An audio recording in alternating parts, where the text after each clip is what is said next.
सद्गुरुनाथ महाराज की जय। महायोगी स्वामी उमानंद सरस्वती की जय। श्री गुरुगीता हा गुरुभक्ती योगाचा मंत्रराज आहे. कलियुगात संसार सागर तरुण जाण्यासाठी हा महामंत्र गुरुदेवांनी स्वाध्याय म्हणून दिला आहे. श्री गुरुगीतेतील संस्कृत श्लोकांचा अर्थ महायोगी स्वामी उमानंद सरस्वती यांच्या श्री गुरुगीता अर्थेश्वरी या विवेचनाच्या आधारे आपण जाणून घेत आहोत. आजचा श्लोक आहे 49. गुरुवर एवढा राग का असतो? श्री गुरो परमं रूपं विवेक चक्षुषोमृतं मंदभाग्या न पश्यन्ति अंधा सूर्योदयं यथा. श्री गुरूंचे परमरूप विवेकरूपी चक्षुंसाठी अमृता समान होय, पण मंदभाग्य असलेले जीव या गुरुरूपाला बघू शकत नाहीत. जसा आंधळ्यांना सूर्योदय दिसू शकत नाही.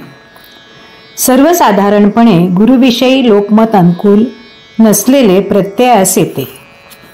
लोकांना सर्व काही सहन होते, पण गुरु शब्द म्हटला तरी कपाळावर आठी उठते. असे का होते याचे कारण हा श्लोक सांगतो. व्यवहारासाठी लोक काय काय करीत नाहीत. डॉक्टरवर विश्वास ठेवून तो जे जे काही पाणी देईल ते पितात. न्हाव्याच्या हातात डोके देतात.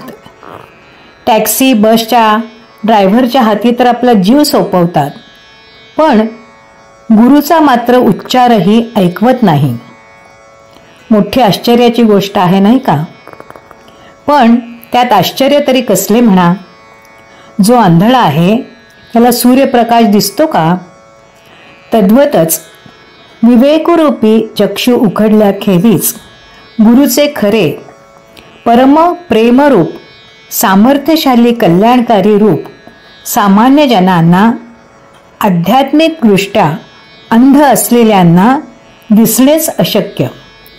दैनंदिन जीवनासाठी त्रिविध ताप निवारण्यासाठी गुरुकृपेत केवढी शक्ती आहे ते लोकांना विवेक बुद्धी आत्मा अनात्मा विवेक साधल्याखेरीज समजणे शक्य नाही. गुरु प्राप्त होऊन गुरु सहवास लाभूनही हा विवेक ज्यांना नाही त्यांना गुरुचे खरे दर्शन कदापि होत नाही. गुरु ही व्यक्ती केवळ राहत नाही.